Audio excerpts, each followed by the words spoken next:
नमस्कार, एजुकेशन नगरी की खास पेशकश एजुकेशन बुलेटिन में आपका स्वागत है। मैं हूं ललित वर्मा। चलिए रुक करते हैं शिक्षा जगत से जुड़ी बड़ी खबरों की ओर। जोधपुर में चतुर्श्रेणी कर्मचारी भर्ती के तहत दिव्यांग अभ्यर्थियों के मेडिकल परीक्षण को लेकर बड़ी अव्यवस्था का मामला सामने आया है। 22 अप्रैल 2026 को मथुरादास हॉस्पिटल में 27 अभ्यर्थियों को मेडिकल जांच के लिए बुलाया गया, लेकिन अस्पताल पहुंचने पर सिर्फ 10 उम्मीदवारों का ही परीक्षण किए जाने की बात कही गई।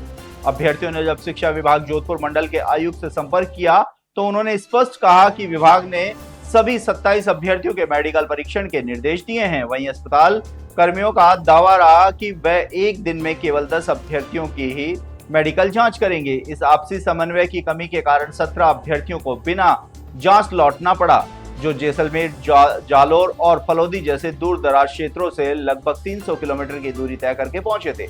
दिव्यांग अभ्यर्थियों को करीब सभी मंडलों पर मेडिकल जांच के दौरान ऐसी ही समस्याओं का सामना करना पड़ रहा है, जिसके चलते इनमें आक्रोश बढ़ रहा है। अध्यापक भर्ती 2022 के पुनः परिणाम से प्रभावित 1301 शिक्षकों के स्थायीकरण की मांग को लेकर बीकानेर में चल रहा अनिश्चितकालीन धरना 33वें दिन स्थगित कर दिया गया।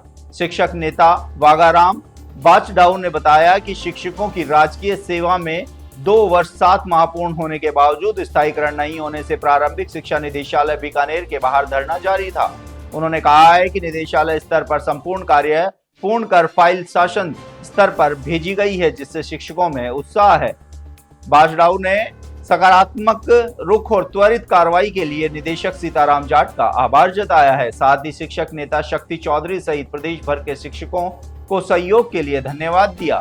शिक्षकों ने सरकार के सकारात्मक रवैये की सराहना करते हुए उम्मीद जताई है कि स्थायीकरण आदेश शीघ्र ही जारी होंगे। 850 पदों पर आयोजित हुई ग्राम विकास अधिकारी यानी कि वीडियो भर्ती के अभ्यर्थियों का अंतिम परिणाम को लेकर इंतजार लंबा होता जा रहा है। करीब 1.5 महीने का समय बीत जाने के बाद भी बोर्ड की ओर से लगातार हो रही देरी की वजह से अभ्यर्थियों में आक्रोश भी बढ़ता जा रहा है।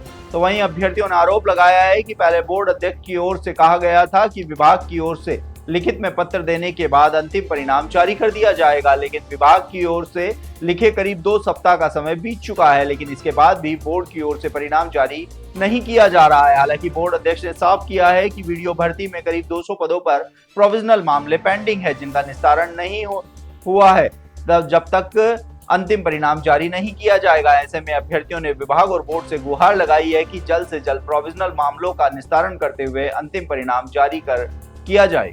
फर्जी डिग्री प्रकरण में बड़ी कार्रवाई करते हुए बांसवाड़ा में 18 शारीरिक शिक्षकों की सेवा की बर्खास्त कर दिया गया है। माध्यमिक शिक्षा निदेशालय के आदेश के बाद ये कार्रवाई की गई है। वहीं डूंगरपुर जिले में भी 8 पीटीआई की सूची तैयार की गई है, जिन पर जल्द कार्रवाई संभव है। मामला वर्ष 2018 की भर्ती परीक्षा से जुड़ा है, जिसमें फर्जी डिग्री के आधार पर नियुक्ति लेने वालों का आरोप सामने आया था। जांच में कुल 61 अभ्यर्थियों की डिग्रियों पर संदेह जताया गया था, जिनमें से कई को नौकरी मिल गई थी। जांच के बाद दोषी पाए गए शिक्षकों को बर्खास्त करने की प्रक्रिया शुरू हो गई है। शिक्षा विभाग के अनुसार शेष मामलों में दस्तावेज की जांच की जा रही है और रिपोर्ट के आधार पर आगे की कार्रवाई की जाएगी। राजस्थान लोक सेवा आयोग ने डिप्टी कमांडेंट गृह रक्षा विभाग भर्ती 2025 की काउंसलिंग में अनुपस्थित अभ्यर्थियों को अंतिम अवसर दिया है।